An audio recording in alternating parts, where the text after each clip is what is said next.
va go'sht muammosi. Afsuski, haligacha shu ahvol. Katta mashina, yaxshi bir ayol, iloji bo'lsa ko'proq go'sht. Rim imperiyasi bilasizmi nima uchun parchalangan? Ular juda katta hasharga erishib borib, degernizatsiya boshlanadi. Degernizatsiya degani jamiyat o'zini o'zi yo'q qilishni boshlaydi. Juda ko'p ovqat yeyishadi. Bu juda qo'pol. Hozirgi kunda birmani eshitib, o'zimizda ham shu holat bo'lyapti. Ovqatni hazm qila olmasidan kesma qilib yana ovqat yeyish bo'ldi. Rim imperiyasida xuddi shu ishlar bo'lgan. Bu parchalanib oldik, Germaniya bosib oldi. Keyin kechagida aforizmlar juda kuchli-da. Millatni Sadr Naynini YouTube'da o'qib qoldim. Sadr Nayni aytadi: millatni yo'q qilish uchun otish shart emas. Ularni faqat bilimsiz qilib qo'ysangiz bas. Hozir aytganingiz turkiylarning o'sha ot muammosi, bel muammosi va go'sht muammosi haqiqatda O'zbekistonda ham masalan yoshlarimizda, to'y hashamlarda bu narsalarni ko'rsangiz bo'ladi. Lekin bu muammoni qanaqa hal qilish mumkin? Muammoni qanaqa qilib hal qilish mumkin? Men juda ko'p o'yladim. Istoriya pedagogika degan kitob o'qidimda, oxirigacha o'qiy olmadim. Kuchim yetmadi. Juda kuchli kitob edi. Lekin Aristotelning ajoyib bir gaplarini o'qib qoldim. Bu ko'p insonlarga yoqmaydi, lekin tushunib olinglar, bu to'ppa-to'g'ri narsalar. 3 xil qalb bo'ladi. Har bir dinda yozilgan eng ustun narsa. Birinchisi o'simlik. Turibdi o'simlik. Funksiyasi oziqlanish va ko'payish. Ikkinchisi hayvon. Hislari va xohishlari bo'ladi. Uchinchisi inson, tafakkur qiladi va aql yurgizadi. Endi o'ylaydik, jamiyatimiz kimlardan iborat? Bu to'g'ri narsa. Men sizlarga aytdim, yevreylar farzandlarini uylaridagi kutubxonaga qamab qo'yadi dedim.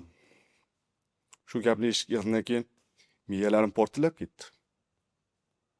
Uyimizda bo'lardi 3-4 ta kitob, adam o'qirdilar, rahmat. Institutda o'qimagan bo'lsa o'qirdilar. Lekin men o'rtog'imdan so'radim. Yuzlarda kitob bormi?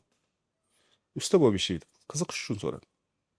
200 dan oshiq xonadonda bo'lgansan. Qaysi birida kutubxona bor edi?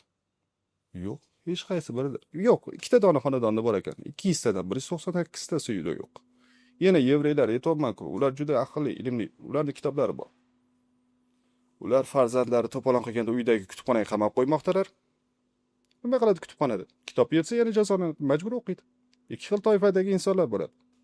O'qiydigan va o'qimaydiganlar. O'qiydiganlar o'qimaydiganlarni boshqaradi, xohlasangiz, xohlamasangiz.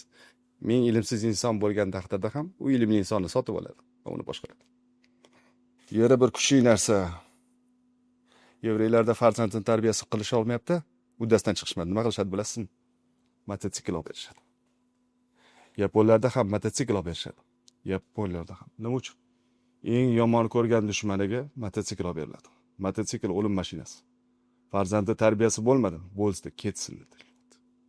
Turkiylarni bizlar yana televizillarimizdan bittasi bizni o'zimiz yedik-da. Daraxt chopilayotganda eng qayg'uradigan narsasi nima ekan bilasizmi? Chopilayotgani emas. Uni chopayotgan bolta o'zidan bo'lganida. Biz o'zimiz yedik. Nima uchun? Kitob o'qimadik. Haligacha o'qimaymiz. Bular hammasi planlashtirib keltirilgan. 25 yil plan. Birinchi bo'lib qilinadigan ish. Ilm ahli xor bo'ladi. Bir tiyinga arzimagan inson ko'chalar supuradi, paxta teradi. Ilm ahli xor bo'lgandan keyin nima bo'ladi? O'g'rilar hurmatli insonga aylanadi. Biz to'rni to'riga chiqaramiz. Keyinchi, xalq ommaviy qilinadi. Qanday qilib? Oson. Tilni almashtiramiz. Bir yaqinda bir klientim edi. Sendagi sho'rpeshona xalqi yo'q. 100 yil ichida 6-marta tillaringni almashtirib olsalar. Keyinchi, eng ayanchlisi menga yoqmaydigan. Senlar ilmni, kitobni shu darajada xor qilasanlarki, senlar kitoblarni hojatxona va makulaturga tashlashni boylaysanlar. 2000-yilgacha O'zbekistonda 6000 ta kutubxona bo'lgan. Hozir 250 ta saqlanib qoldi.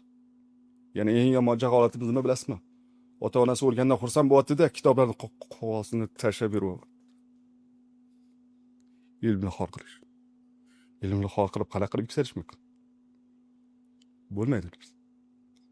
Kitobida yozib qo'ydi. Xafa bo'lmanglar, bular juda kuchli gaplar. Va bular osonlik bilan olmadi. Qog'ozning narxini oshganini tualet qog'ozidan bilgan insonlar. O'ylayvering ular qayeri bilan o'ylashini. Nima millatga aylandi? Kitob sotib o'tiraman-da qarang. Bir kuni 30 ming so'mlik kitob sotdim. 30 ming. Mana agar baklashga tersam ko'proq pul topaman. Vagonga chiqsam ko'proq pul topaman. Yonimda bir ayol o'tiradi. Sal teparoq. Gadoychilik qildi-da 1,5 million so'm pul topdi. Undan ham ko'proq pul. Yomon alam qildi-da. Nimaga bilasizmi? Degan buni ham keltirib bergan, hammasi kitoblarda yozilgan. Degan aytadi. İnsanlar nima uchun donishmandlarga pul bermaydilar u?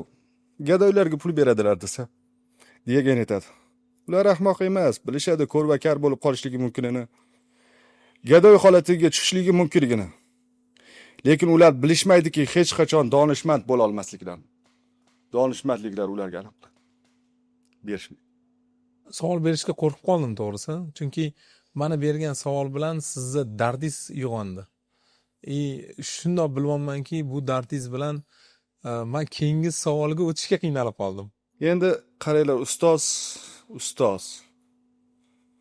Bir adam rahmat aytib bergandilar bular.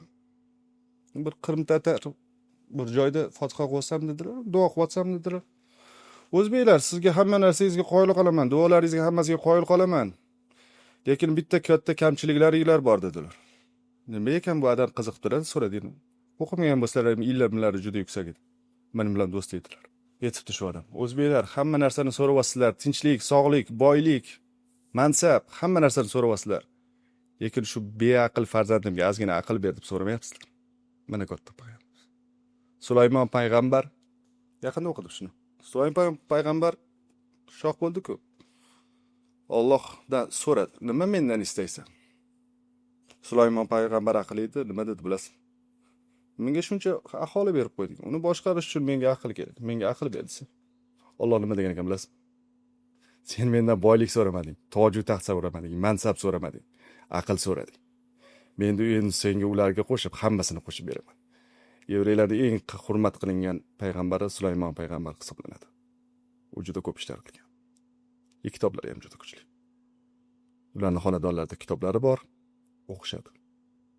Afsus, biz kitoblarga shunchalik be'etibormizki. Ruslar keladi, qarang, ruslar keladi, bolasi kitob so'rasa nima deyshadi bilasizmi?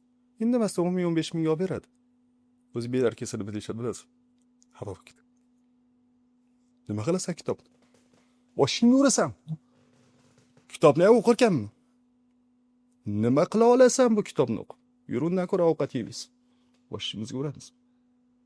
Mana biz jonivormiz, faqat ovqat yeyishga keldik. O'simlikmiz. Ilmga shu darajada. Bir kuni kitobim oldida turib borib, bir ayol bilan bir erkak nima dedi bilasizmi?